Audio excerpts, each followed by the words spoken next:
Dr. Crews is Professor Emeritus of English at the University of California Berkley, where he taught for 36 years and won a Distinguished Teaching Award. He is the author, co-author, or editor of 21 books, one of which was a New York Times bestseller, and two of which were finalists for a National Book Award. Most recently, he is the author of the 746-page biography, Freud, The Making of an Illusion, about which he will speak tonight. So please welcome Dr. Crews. Thanks for coming. I was going to pass around a copy of my book, but I see that you can find it right out there, so I won't do that. In the Chronicle yesterday, this talk was announced with a different title. It was supposed to be the title of the book, but it said, Freud, the Making of an Illusionist. And I thought about it for a few minutes, and I said, not bad. Freud, as we'll see, had a lot in common with stage magicians whose primary activity, as you know, is misdirection, calling attention to that which is not. And I think you'll see that in some respects, Freud belonged very much in this tradition with his rhetoric, because every challenging question that you might pose to Freud is evaded, not answered, but evaded in his works in a manner that can be quite brilliant at times. So, an illusionist. I want to talk about Freud's reputation and how it grew after World War II, and what's the matter with the version of Freud that came out in those years.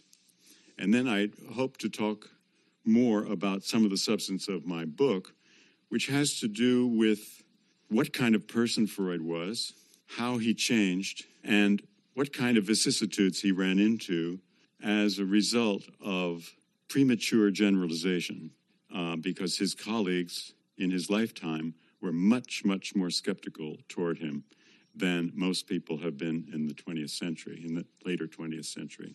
Freud died in 1939, just as World War II was breaking out. And at the end of the war, his movement was very much reconstituted westward. Actually, that was a process that had begun when Hitler came to power in 1933. The center of gravity of psychoanalysis, which had been Vienna, Budapest, Berlin, moved to London and New York, basically, and Boston, Chicago, Los Angeles, but really a big shift toward the English language.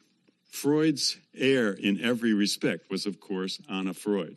She was the custodian of the movement. She was the custodian of his reputation. And in the later 1940s, after the war had ended, she saw to it that Freud's reputation would be expanded, would be glorified. When he died, he was very, very famous as a writer. He was very, very much adored by the international educated public. But his colleagues in psychology still entertained doubts about him. In the 1950s, his reputation absolutely soared, and this was a result of very self-conscious manipulations by his successors, and Anna Freud in particular. One thing that was done, and it was something admirable, is the creation of a complete psychological writings in the English language under the general editorship of James Strachey, who was very much in the inner circle of these people. A book that went on from 1953 to 1974, ending in 24 volumes. It's in many ways a magnificent piece of scholarship. There are some things wrong with it. But at the same time, the editorial apparatus of that book contains a good deal of propaganda that you wouldn't ordinarily notice, but it's there. And this was done in coordination with Anna Freud. A great crisis faced the movement in the later 40s when it appeared that Freud's letters to his best friend through the 1890s, Wilhelm Fliess, had survived the war in a very dramatic fashion, which I won't go into, but they were there. The Princess Marie Bonaparte, who was a Freudian, was the principal person who saved these letters. Freud knew of their existence before his death and wanted them to be destroyed. As for Fliess's letters to him, he did destroy them. He claimed that he couldn't find them, but of course he destroyed them. Why is this important, and how does this relate to Freud's reputation? Wilhelm Fliess was a general physician in Berlin. People say he was an ear, nose, and throat person. He wasn't. He was just a general physician. But a man with great intellectual ambition. He did do a lot of surgery on the nose, and in one particular case, which is now since 1985 or 1984 become very famous, the case of Emma Eckstein, we know that his nasal operations had a rather scandalous relationship to his friendship with Freud, something we could go into. Some of you know all about it anyway. Fliess was a theoretician who believed in something called the nasal reflex neurosis, which was a theory that diseases or disorders in one part of the body were actually reflections of something awry in another part of the body.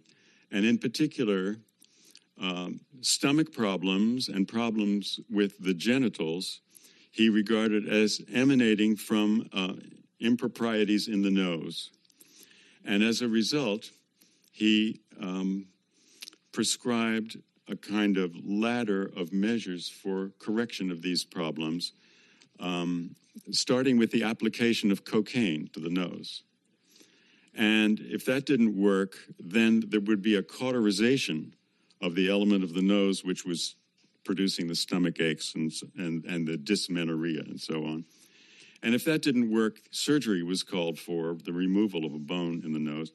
And Freud believed all this stuff and, in fact, was an active advocate of Fliess's theory. But Fliess was also a biological speculator who believed that all human beings are bisexual and that constitutionally, not in their behavior, and that men as well as women have menstrual cycles. The male cycle is 23 days, the female is 28. And he believed that by forming equations connecting these two numbers in various ways, he could predict all kinds of things right up to and including the day of the death of the person. In other words, this stuff was completely nuts. And Freud absolutely believed it. Freud and Fliess first became acquainted in 1897, but they became best friends in 1892, and they remained best friends until the end of the century when they had a violent fight over priority because Fliess perceived that Freud was planning to plagiarize his idea of bisexuality. Freud's relationship to Fliess was totally dependent. He worshipped Fliess. In fact, spoiler alert, he was in love with him. There's a good deal of bisexual innuendo in the biography of Sigmund Freud, and we could have a whole lecture about that.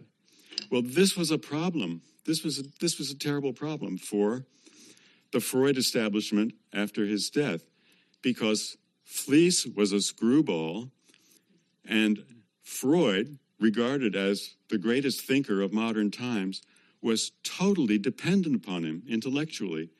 And this went through the years of the formation of psychoanalytic doctrine. And Frank Soloway, who's in Berkeley now, he was at Harvard at the time, wrote a great book in 1979 called Freud, Biologist of the Mind, which is all about the relation, not all about, but largely about the relationship between Freud's ideas and Fliess's ideas. Freud continually borrowed from Fliess. Well, this was a great embarrassment. And now these letters were going to come out. What should Anna Freud and the others do about these letters? The answer is that they made up a story that Freud's relationship to Fliess was entirely encapsulated within a neurosis on Freud's part, that he was going through a crisis, and his love of Fliess, although they wouldn't call it love, and the book was Baudelarized in ways to indicate that there's no sexual. Fleece was represented in the editorial apparatus of these letters as being much crazier than he actually was, because a lot of people listened respectfully to some of Fleece's ideas. As for Freud, the relationship to Fleece was folded into his so-called self-analysis. Now, the self-analysis is something very mysterious that Freud alludes to a few times in his letters to Fleece, hardly ever mentions it in his own writings, and it's really a very abortive kind of process whereby Freud attempted to, through introspection, to find out what had made him as neurotic as he was. Because Freud was very aware that he was a nervous man, that he suffered from depression, that he suffered from guilty thoughts, whose origin he tried to divine. And so his self-analysis was his attempt to understand what had gone wrong in his own case. Well, in the Freud-Fleece letters, as they were published in German in 1950 and in English in 1954,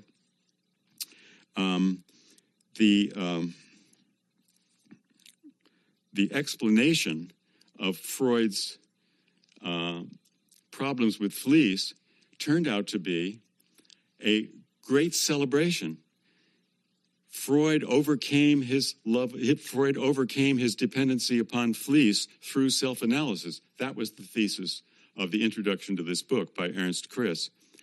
And so it turns out that the creation of psychoanalysis, according to this book, was a tremendous breakthrough of introspection by one man. Now, interestingly, Freud himself hadn't taken this line at all in his autobiographical writings. He wrote a history of the psychoanalytic movement, very brief, in 1914. He wrote an autobiographical study in 1925, which also constitutes a kind of birth myth for psychoanalysis. And in these works, Freud claimed that he had been a plodder who had simply listened to his patients. And his patients had told him things that were actually false, but he gradually realized that those statements that the patients had made, though false, were a kind of unconscious psychological cover for what was really bothering them. And this was the Oedipus complex. To put it all very briefly, he went from thinking that his hysterical patients had gotten hysterical through sexual molestation and the repression of memories of having been molested in childhood. He went from that to saying, oh no, these people actually wanted to be molested. The females in particular wanted to have sexual intercourse with their fathers, but this caused tremendous guilt, and this guilt caused psychological problems. And by around 1909, Freud believed that the Oedipus complex was the central neurotic manifestation of humankind. But he had arrived at it ploddingly by just being fooled by his patients and then gradually realizing that these many, many women had been disguising something else, something deeper, and that was the operations of the unconscious. So look, we have a contradiction here. On the one hand, we have Freud saying that he really had no imagination at all. He was just being a therapist and was really rather slow to perceive what was the matter with these many, many patients. And on the other hand, we have the view which comes out in the Freud-Fleece letters that he was an intuitive genius who simply arrived all by himself at the Oedipus complex. Now, there's a bit of evidence for the latter allegation because on October 15th, 1897, he wrote to Fleece and said, I have discovered that I wanted to sleep with my mother and kill my father. That's the origin of the Oedipus complex right there. So what he had said about it earlier, what he'd said about it in his autobiographical reflections was simply false. Now, which of these two versions is true? Well, obviously, the second one has the authority of autobiographical authenticity to it. But did Freud actually discover anything? At the time of his self-analysis, he was examining his own contemporary dreams. And he believed that whenever he dreamed about his childhood, he was dreaming about something that had actually happened. And so in one dream, he dreams that his nanny in Freiburg, before the family ever moved to Vienna, had molested him. He said, she was my teacher in sexual matters. And this became something that Freud needed to use as an explanation of his own neuroticism as an adult. He himself had been a victim of sexual molestation. Now, really, you cannot get there from here. You cannot take one of your contemporary dreams and regard it as evidence of something that actually happened when you were a toddler. It just can't be done. So the epistemological basis of the theory is very, very shaky before the theory is ever very well formed. Nevertheless, the Freud Fleece letters did their job in hyping Freud's reputation instead of destroying it, as the editors feared before they came up with this idea that the self-analysis was the clue to everything. Two other developments were crucial for the reputation of Freud. Number one, the enormous number of primary documents that were in the hands of Anna Freud could have given us a vivid picture of what Freud was actually like, and it would not have very much resembled the official one. What could be done about this? The answer was very ingenious. Anna Freud decided that she would give these letters to the U.S. Library of Congress on the stipulation that nobody would read most of them. Kurt Eisler, who was the original founder of the Freud Archive in the Library of Congress, went to each person who possessed some letters of Freud or other documents and said, "This is wonderful. We're going to save this for posterity, and we're really going to save it because you are going to place a restriction on it so that nobody can read it until such and such a year." And these restrictions went as far as the year 2113. So a lot of this material is still not available. One set of letters of particular interest to me in writing my book was embargoed until the year 2000, which meant that for 50 years nobody could read these letters. These were the letters between Freud and his fiancée. He was engaged for 4.5 years, from 1882 to 1886. Shortly after they were engaged, his fiancée's mother absconded with her and her sister from Vienna back to Hamburg, where they were originally from. And consequently, Freud couldn't see his fiancée very often. He only saw her 4 more times in the 4 years that remained. And so they wrote to each other constantly. There are almost 1,500 letters between them, and they are absolute dynamite. They they largely revise our picture of Freud if you read them carefully. At the moment, there's a 5-volume edition coming out bit by bit in Germany, very scholarly edition of these letters. Only 3 volumes have been published so far. When these letters were no longer embargoed, they were still almost impossible for most people to read, including me. And I've had to struggle with German all these years, but Freud's handwriting was a much bigger obstacle than that. But through some intrigue, which I won't go into because the time is just racing by, I got access to typescripts of these letters. They were probably made by Ernest Jones's wife for the other great achievement of the 1950s, which was Ernest Jones's biography of Freud, the classic authorized biography. Jones had known Freud since the early 20th century. He knew him backwards and forwards. He had some skeptical things in his mind about Freud, but this was a book, this 3-volume book, was written with Anna Freud almost literally looking over the shoulder of the author. She vetted every single word of that book. Even so, some fascinating things got inserted that she probably wouldn't approve of, including a good deal of stuff about Freud and the substance which explains a lot more than I can go into today, namely cocaine.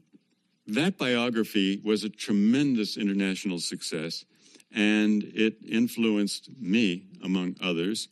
And in the early 1960s, through most of the 1960s, I was a passionate Freudian. It was largely because of Ernest Jones. The book is very convincing. And yet, it contains the same contradiction that I spoke of earlier. On one page, Freud is a man who is just trying to do his job, just trying to be scientifically ethical about what he's learning from his patients. And he sees that his contemporaries are terribly afraid of this thing called sex. And he's afraid of it too. He's a prude. But he just keeps finding that his patients come up with this topic all the time. And he just gradually realizes that maybe sex has something to do with neurosis, as if the great age of sexology had not been those very years when Freud was inventing psychoanalysis. Krafft-Ebing, for example, Havelock Ellis, Albert Moll, these people revolutionized the study of sex, and Krafft-Ebing, by the way, was right there with Freud in the University of Vienna. But Freud in his mythologizing, and then Ernest Jones in his upping the ante of the mythology, presented Freud as the only man of his generation who was willing to face sexuality itself. So on the one hand, that's a version of Freud, but then the Fleece version comes into Jones's biography too, because Jones says that through his self-analysis, Freud broke through the repression that had kept humanity in darkness ever since we came down out of the trees. And Freud himself liked to think that the 3 great revolutions in science were those of Copernicus, Darwin, and himself, with himself in the lead, actually, because he was the one who scared people the most. The ego is not master in its own house. It's okay to say, well, the earth is not the center of the cosmos. That's nothing. But to show that people can't control their own unconscious, he said that he had done that. As a result of all these influences, from the 1950s on for another 15 years or so, Freud absolutely ruled in the English-speaking world. Departments of psychology, departments of psychiatry in the great universities became almost entirely Freudian. And the Diagnostic and Statistical Manual of Mental Disorders was essentially a Freudian document right up until 1980, when things changed. And now you won't even find the word neurosis in the DSM, much less a Freudian diagnosis. So if I hadn't miscalculated my time so much, I would have told you about the movement, the scholarly movement, which began in the year 1970, which started to unravel all of this. The great names are Henri Ellenberger, or Ellenberger, as we often say, who wrote a book called The Discovery of the Unconscious, published in that year. It's one of the great works of medical history, or really any kind of history. And what it shows is that psychoanalysis is, at its root, a form of mesmerism or animal magnetism. It goes back, in other words, to the tradition of the 1780s with Anton Mesmer and his hypnotic manipulations combined with a good deal of paranormal theory. And interestingly, Freud himself became quite an aficionado of the paranormal. I mentioned Frank Sulloway's book, 1979, absolutely made a revolution in scholarship. The philosopher Frank Chaffee, who died a couple of years ago and was a good friend of mine, in England began giving talks on the BBC and writing articles with such titles as "Was Freud a Liar?" 1984, Adolf Grunbaum wrote a study which is not terribly readable, but is very important for showing that the philosophical justifications for the validity of Freudian theory fall apart as soon as you look at them. Peter Swales, an independent scholar, wrote brilliant articles about Freud from 1982 on for the next 20 years or so. And I could go on about this. My own work, once I myself ceased to be a Freudian, was devoted largely to, in a kind of journalistic sense, to promoting or to calling attention to these people's revisionist work on Freud. And that's what I did up until this book. And the book is different because partly I made use of all of these letters, these 1,500 letters. And so if you read the book, you will find extraordinary revelations by Freud himself in his letters to his bride about his nervous difficulties, about his attitude toward her, which is frightening. I mean, don't even mention the Me Too movement. About his overriding ambition, about his self-doubts, because he did not have the kind of self-assurance that Jones and others attributed to him, and perhaps most interestingly of all, about cocaine. And I'm going to say a few things about cocaine, not because I want to reduce psychoanalysis to a drug, but because this drug profoundly changed a young man who began very earnestly wishing to succeed, playing by the established rules of science and medicine. But when he found difficulty in making his way in those normal terms, he became grandiose. He started thinking of himself as already being a great discoverer. And the drug cocaine had a lot to do with this. Ernest Jones had a chapter of his book called The Cocaine Episode. Anna Freud didn't want it to be in there, but he insisted on that because Freud had published a number of papers about cocaine, and these papers weren't going away. Anybody could know that from 1884 to 1887, Freud was the world's leading advocate of the medical applications of cocaine. He found out about cocaine partly from reading a report by a German physician who had discovered that soldiers could march for hours and hours carrying heavy packs and not even get tired or hungry if they'd taken cocaine. But he was most influenced by an American journal called the Detroit Therapeutic Gazette. He had to resort to back numbers of the Gazette because the recent numbers of the Gazette had already backed off a bit from cocaine. But in the back numbers, he found articles by doctors who said that cocaine was a wonderful panacea and that in particular it could be used in the successful withdrawal of morphine addiction. You give cocaine gradually to the patient while the patient is abstaining from morphine.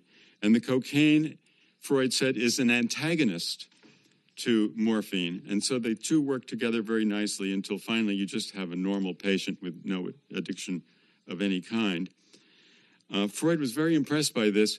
What he didn't notice was that the Detroit Therapeutic Gazette was a house organ of the Park Davis Drug Company.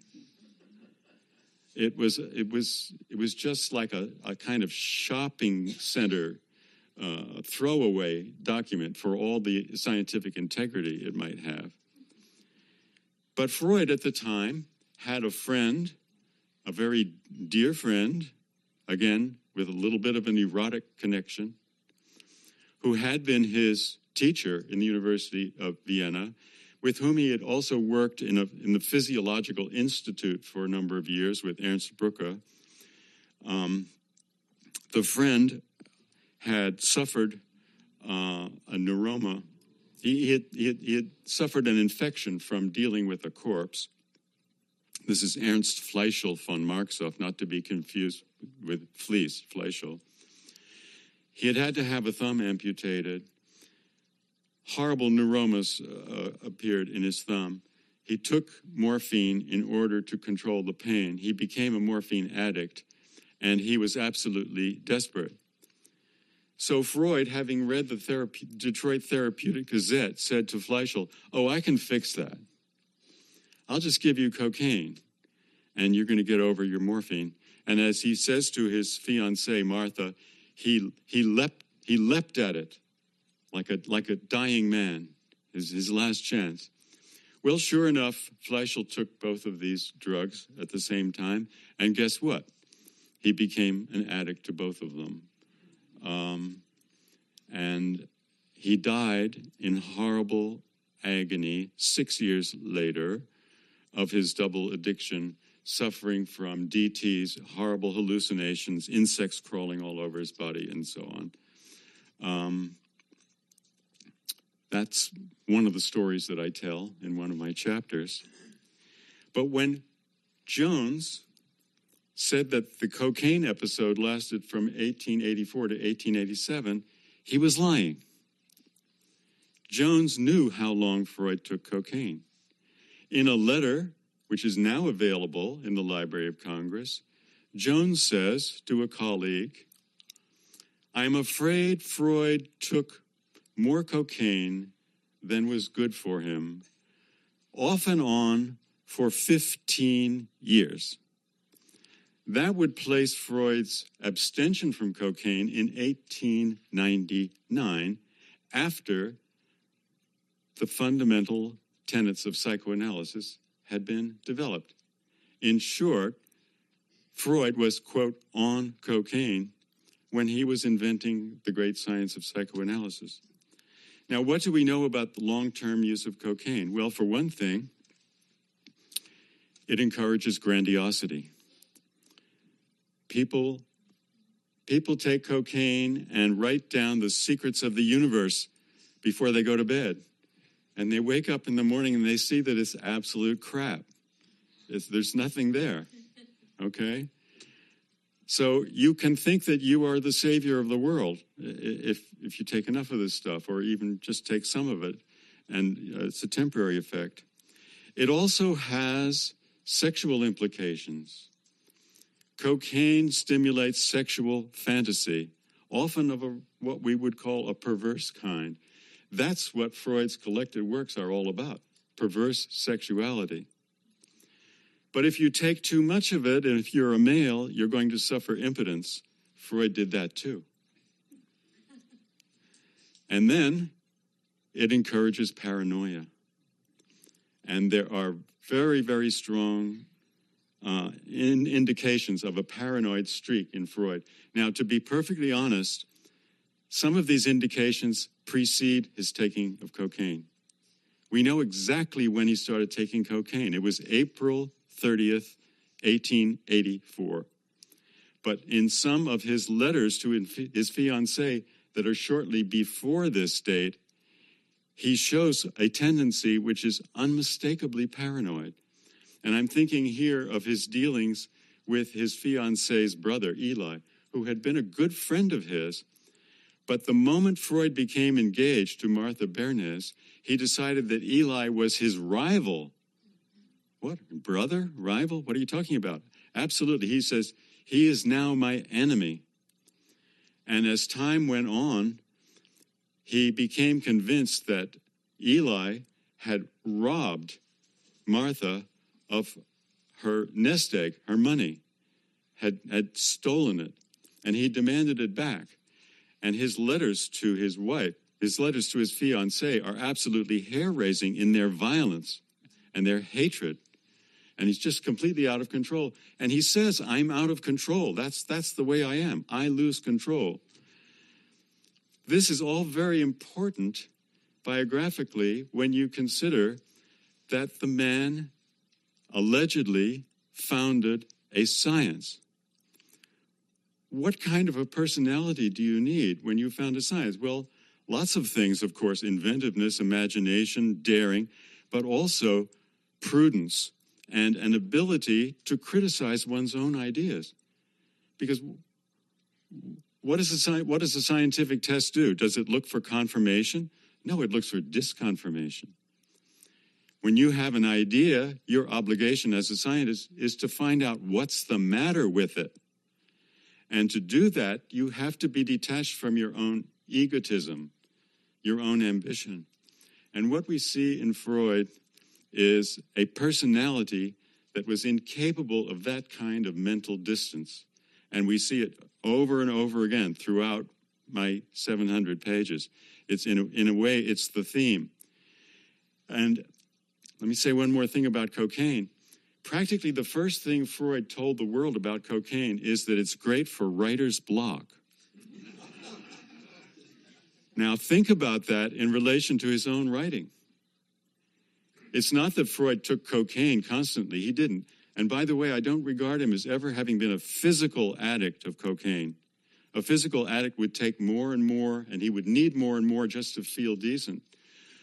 Freud took it intermittently, but the occasions on which he took it, well, some of them were sexual. Could talk about that. It was too late. But they were literary. When Freud wanted to write about psychology, he took cocaine. And you can see this very clearly in a document that was never published in his lifetime called Project for Scientific Psychology, which he wrote for the benefit of Fleece. And it's really a fairly crazy piece of work. Some people have respect for it. But Freud himself did not. He kept saying, what did I just say? And I'm throwing this away, and please disregard it. When I wrote it, the keys to knowledge were all available to me. The universe opened up. I understood everything. But God, I can't even read it myself now. This is cocaine. So Freud eventually stopped using cocaine, probably in 1899. We can't be sure. But by that time, he had formed an idea of himself as a revolutionary thinker, as someone who hadn't just discovered all the secrets of the unconscious, but as someone who could overthrow a moral order of which he disapproved because he regarded himself as a victim of it. I haven't said a word about his consciousness of being a Jew, but anti-Semitism was a very strong part of Freud's psychological makeup. And Freud lived in a country with an official religion, Catholicism. And Catholicism, as well as the ordinary prejudice of the man on the street, was holding Freud and people like Freud back. And Freud tremendously resented it. And he conceived of Christianity itself as an oppressive doctrine that enabled people to be hypocrites about how good they were, about how moral they were, about how they were following their best instincts. And part of the meaning of psychoanalysis for Freud was that our real instincts are animal instincts. They are crude. They are aggressive. They are utterly selfish. And the process of civilizing an individual human being is precisely a process of sitting upon this basic human animal nature and taming it at the expense of turning it neurotic. And in his most ambitious thoughts about himself, Freud believed that he was providing the blueprint for a civilization that would not be based on Christian moralism and hypocrisy, but which would allow a certain liberation of instinct to a degree that would enable people to be less neurotic. He was the great prophet of that. And this vision has affected many people. And you could even say there's something, not just grandiose, but grand about it. But the point is that this doctrine takes whatever appearance of validity it might have from Freud's claim of having been able to cure patients of their neuroses. And Freud began making those claims at a time when he had almost no patients at all, because they were all walking out on him because they thought that there was something terribly the matter with him. And if I had time, I could read you passages from the letters to Fliess in which he says, "My office is vacant. I have no patients at all. So I can sit here and write letters to you all day. The patients are gone." This is the exact same period when he begins to make the claim that it was his patients who taught him these eternal truths. So there's an element of not just illusion, but delusion here. And the drug certainly had something to do with it. Now, I want to entertain questions from you.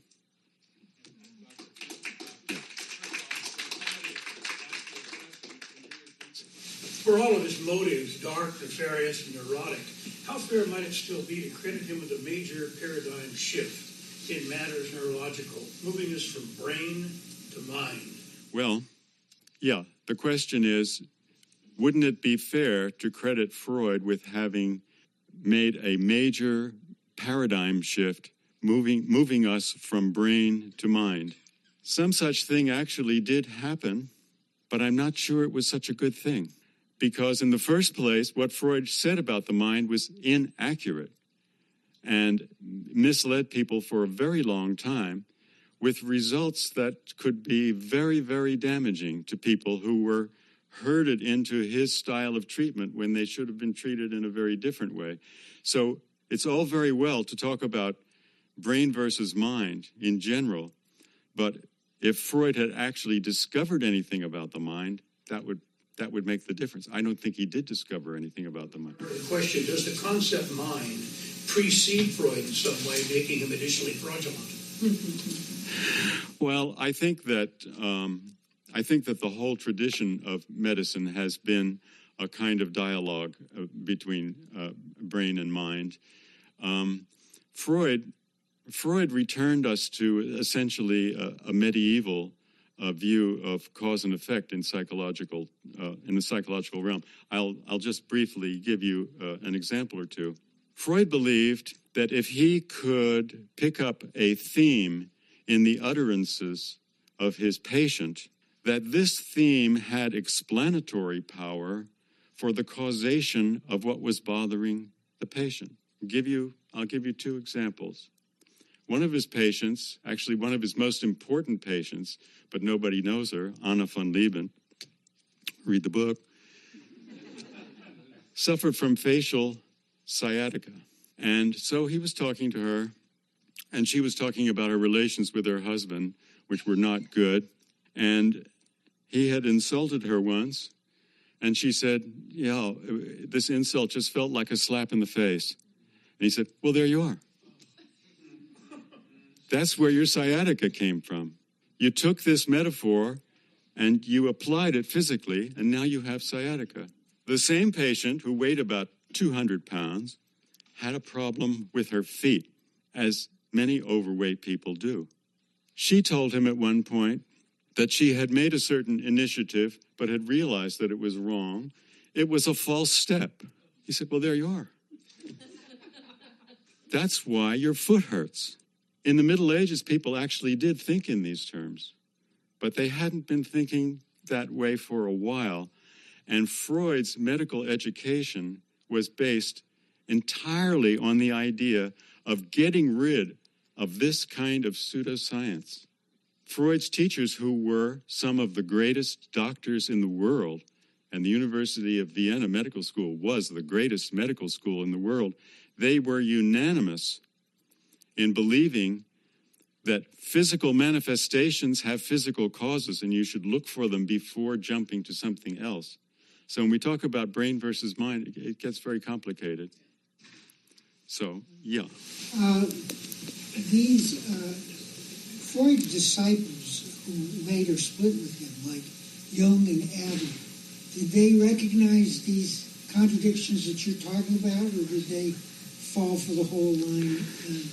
It's a very good question. Did the disciples who fell away from Freud, such as Adler and Jung, recognize the intellectual disabilities that I've been talking about? The answer is that they really didn't see that far into Freud, but they had a very strong objection to Freud's manner of dealing with them. And his objection was that their objection was that Freud would not tolerate dissent. Freud told his disciples what to believe, and if they didn't believe it, this was heresy. He was essentially a theological figure. He had a doctrine. It was not a science, because in science, when an idea is challenged, the idea about the idea is to test it and find out whether it's true. And if it is not true, you discard it and you continue on with the science. But psychoanalysis was not a science. It was a movement, and it was a business. And a movement and a business have to stay in business. And the way you stay in business is to insist that you're right.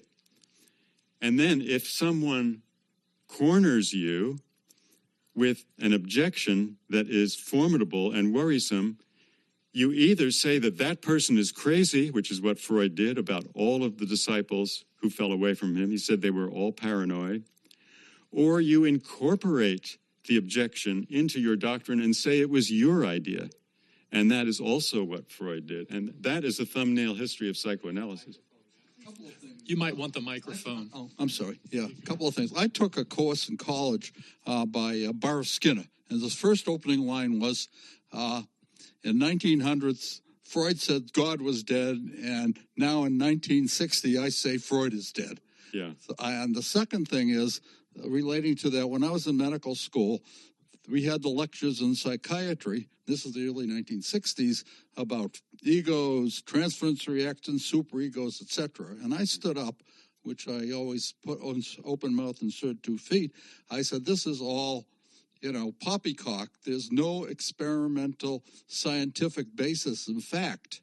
And needless to say, I got a terrible grade in psychiatry. Yeah. But what I have, the question I have is, how did all this, what I'll call horse and bull manure, hijack a whole field of psychiatry? Yeah. It's an excellent question, and really I'm just about as puzzled by it as you are, because you would think that the medical profession would have been more skeptical. You really should take a look sometime at a book called The Freud Files by 2 scholars, because the first half of this book contains excerpts from Freud's contemporaries in criticizing him. They were absolutely brilliant. They saw right through him. There's very little in this world that today that hadn't been said in the 1890s. Freud himself realized that he could not deal with these colleagues successfully, and so he went over their heads. In 1901, with the book called The Psychopathology of Everyday Life, he appealed to the broad lay public with the idea of Freudian slips and other, wonderful games to play. And from that point on, Freud never really did address his colleagues in psychology, much less psychiatry. When his reputation with the public reached this apogee in the 1950s, apparently people in medicine went along with it. I can't understand why they did, but we know that they did. And it wasn't until the 1970s. Actually, I'll take that back. In the 1950s, something important happened that eventually would cause the downfall of psychoanalysis, and that was the arrival of psychoactive drugs for psychoses.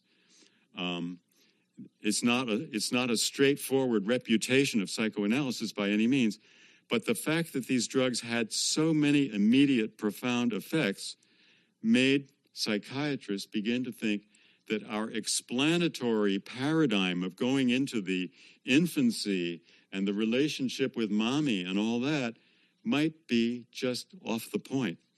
And I think, whatever we think of the efficacy of psychotropic drugs, historically speaking, that's been more important than the tradition of intellectual criticism that I was speaking about.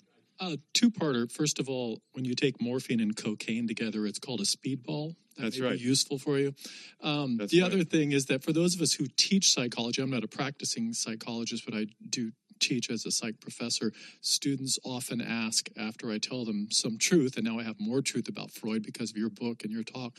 They'll ask us, then why are we learning this? So do you have an answer for us? Boy, I'm going down to Stanford in some weeks to talk to a group of that's studying, great thinkers, and Freud is one of them, and I have the same problem myself. My answer, which is not a very strong one, is if you want to understand the 20th century, you've got to deal with Freud historically. But the idea that Freudian notions can actually help us to understand reality, I think, is just a non-starter. And the sooner this news gets to the intellectuals, the better, because they are the last. They are the last to notice. We do have time for one more question. Okay. This is an interesting discussion, and why don't you extend this program a little longer and let people chat about this? My comment would be that of all the interviews that this man had and all the information that he gleaned, you're erasing because of his character flaws, and I'm a little bothered by that because he had to have learned something. Taking all that data and processing all that data, you have to learn something from the data. If your presentation is fallible and your character is fallible, does not mean that parts of that information are constructive and useful. I couldn't agree more. The problem is Freud didn't have much data. His rivals, almost every one of his rivals was associated with a hospital and could draw on hundreds, maybe even thousands of patient cases in order to generalize from them. Freud had this one-man practice in his office with patients who, as I pointed out, left him in droves. At the very time that he was writing The Interpretation of Dreams, he had only 2 long-term patients, and one of them was Emma Eckstein.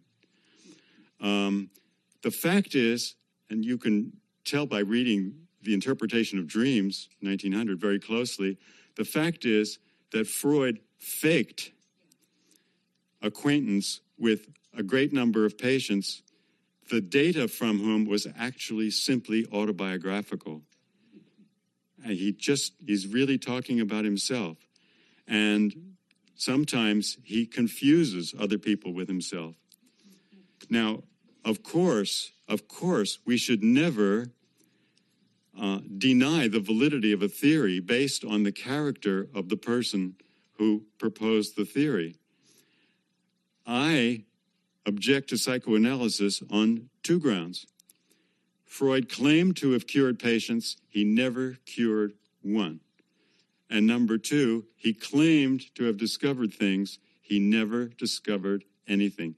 And if you don't believe it, just ask yourself, what is it? What is it? When and where did he discover what? Who observed it? If he cured patients, surely there must have been a patient somewhere who claimed that he or she was cured by Freud. There aren't any. So the whole thing was a fake. And really, what we're dealing with now is one of the most interesting people in the history of human thought. A guy who got away with claiming to have made world historical discoveries and humanitarian cures of tremendous value, and who simply lied about it, just lied about it.